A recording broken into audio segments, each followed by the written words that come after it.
नमाज पढ़ा रहे थे, जोहर की नमाज थी, असर की नमाज थी, सही मुस्लिम में मौजूद है। हजरत अबू हुरैरा फरमाते हैं नमाज पढ़ाते पढ़ाते नबी पाक ने कदम आगे किया, नमाज पढ़ाते पढ़ाते कदम आगे किया और यूं हाथ उठाया फिर वापस कर लिया।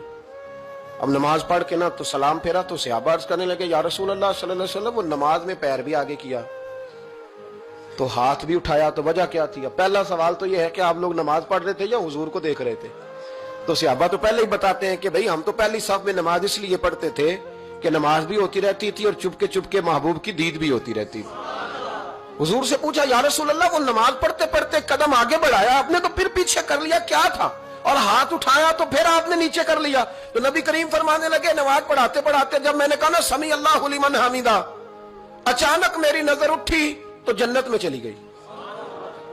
नजर उठी तो जन्नत में, तेरे लिए 2-4 कदम अर्श भरी है। तो महबूब फरमाते हैं जब मेरी ऊपर नजर गई ना तो मैंने देखा कि अंगूरों का एक खोशा लटक रहा है जन्नत में, तो मैंने हाथ बढ़ाया कि तोड़ लूं। हुजूर खड़े हैं मस्जिद नबवी में और फरमाते हैं कि मैं यहां खड़े होकर हाथ ऊंचा करूं तो मेरा जन्नत तक पहुंच जाता है। फरमाया मेरा इरादा हुआ कि वो खोशा जन्नत का तोड़ लूं और जरा मैंने पैर आगे बढ़ाया ही था तो मेरे दिल में ख्याल आया कि जन्नत राज है तो राज ही रहनी चाहिए, ये राज खोल गया तो मजा नहीं आएगा।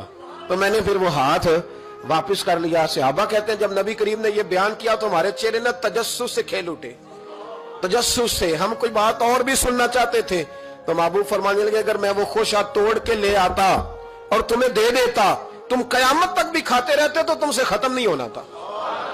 ये सही मुस्लिम की हदीस है। ओ भाई, मेरे रसूल करीम के वाक़या में राज पे शिकवा करना, कहना समझ में नहीं आती कैसे गए थे। तो तू जो चाहे तो हर शब हो मिसाले शब असरा, इसलिए कि तेरे लिए 2-4 कदम